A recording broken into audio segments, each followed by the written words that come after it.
Hi guys and welcome back. I'm Piotr and this is Daily Read, a place when we try to read something every day and learn something new. Today I'm still going through Spark. Hopefully you are going through something you are reading in the meanwhile.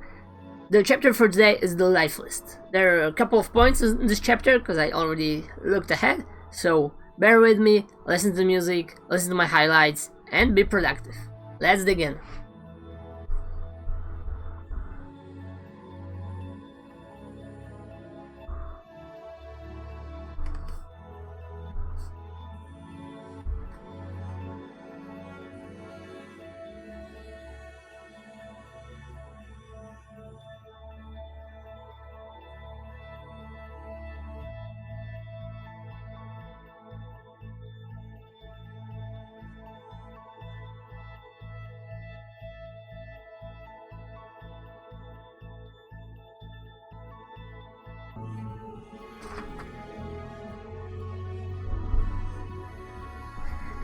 Okay, ladies and gentlemen, so pretty much the life list.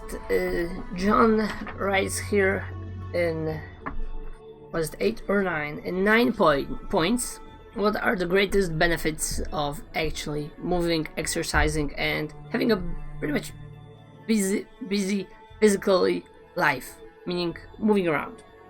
Okay, so pretty much the basic is everything gets better, you're improving your well-being and your lifespan. And that's the bottom line. If you don't care about the arguments, just remember one thing: sport is always good for you. Just don't overdo it and you're golden. You cannot go wrong. The more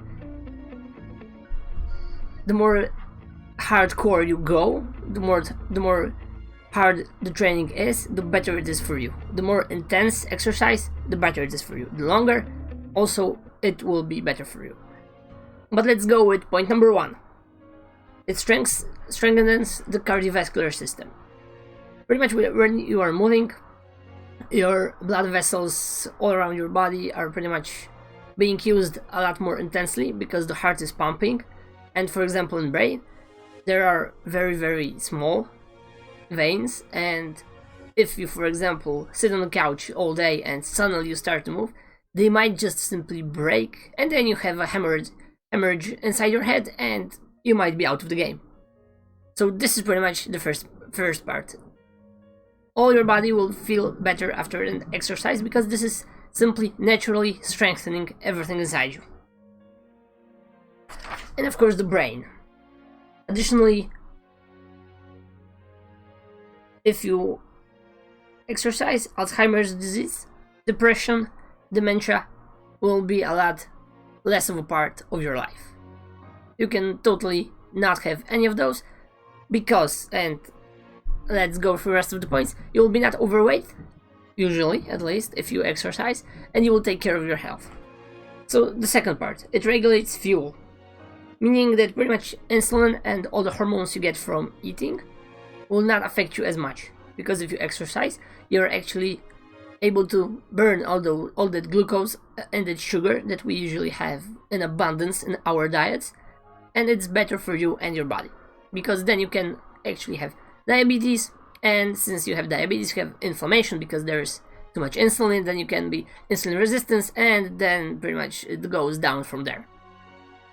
So 3, it reduces obesity. Well, this is pretty much self-explanatory, right? You move, you burn calories, and of course, if you can check this on your own. Go for a train really hard, and check if you actually are hungry after the training. And for example, usually not, because the blood is not around my belly telling me to eat something, but it's all around in the muscles, in the brain. I feel a lot better because the endorphins, norepinephrine, and all those positive hormones that are being extracted while you move and exercise are flooding your body. So, like, eating and food is absolutely not on your mind. It elevates your stress threshold. Pretty much, it also helps you to compete with a lot of cortisol. If you have, for example, chronic stress, this might be something that is actually helping because there is chemistry being created while you exercise that actually reduces the cortisol issues and can reverse them. So there's that, and sorry, the stress of your body is a lot lower because when you are moving, everything in your body is working correctly, or at least starts to work correctly. So for example, if you have anything like metabolic leftovers that needs to be flushed out of it, it will also help a lot. Number 5, it lifts your mood. Well, pretty much that's obvious, right? You get all those positive hormones like dopamine, norepinephrine, endorphins, you just simply feel good. And it's not only healing depression and anxiety and all that stuff, but it simply works in a generic way. You just simply feel good.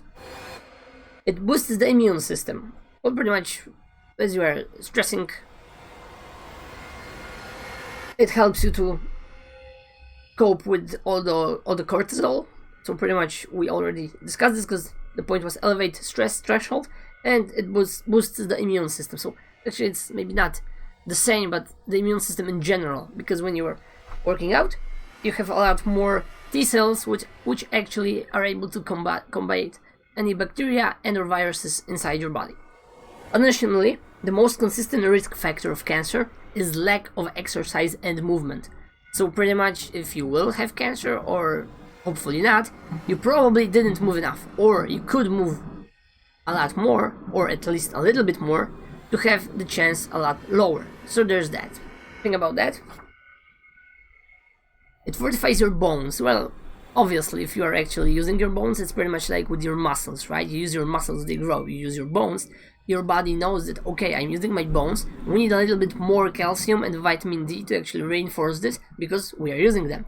So vitamin D you pretty much get for free, you just need to hang out in the sun for like 10 to 15 minutes a day, and calcium you actually have to eat. So there's that. And what John says, that actually after you are 30 years old, you are start to lose this, but osteoporosis can be fixed because you simply need to start moving. Even if you're very elderly, and this is an example here that even women in their 90s can improve their bone structure. So remember that.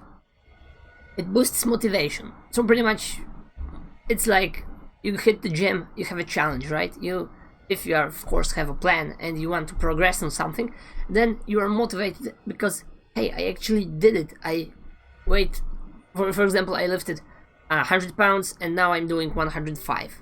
You see the progress, you're motivated by this, and this gives you the certainty that the actually work and time, hard work put into something actually turns out it works.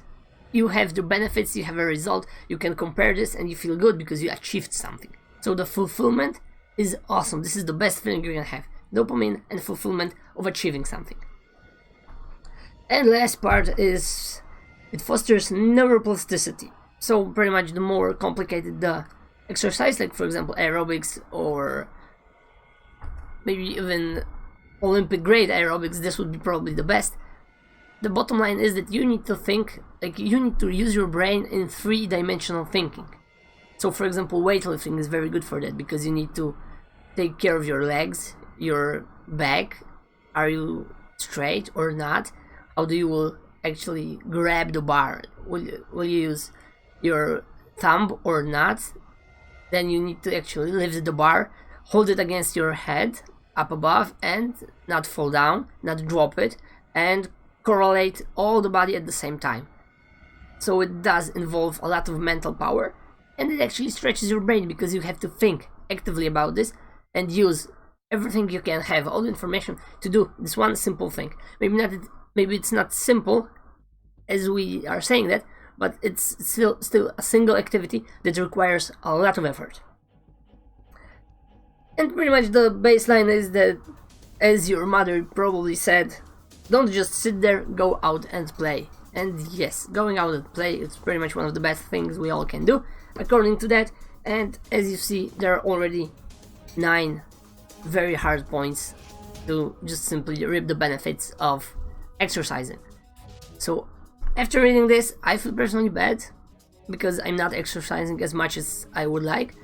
Probably because I would say I don't have enough energy to actually do it. But of course I can generate the energy by actually moving out, moving my ass, exercising, getting back, and having a lot more energy to deal with. But unfortunately it's probably in the brain, in your head. I will try to combat this. Maybe during this channel at some point I will be able to go out and start exercising Obviously the pandemic doesn't help, but still, this is something we should all be doing. Not for healthy lives, but for longer lives, a lot of healthy lives, because let's face it, nobody wants to be in some hospital dying from cancer for like 3 or 4 months, because unfortunately this is the reality. A lot of people after 60 years old are pretty much overweight and obese, which helps you to get, for example, diabetes and then cancer, because from diabetes you get constant inflammation. And the regular exercise, and of course the diet. About diet we'll be talking probably here while while reading Spark and in The Pleasure Trap by Alan Goldhammer, and I got some other books. So unfortunately, but the holistic approach is the best. You need to think about everything, but you can start very small. So just take a walk and that's it.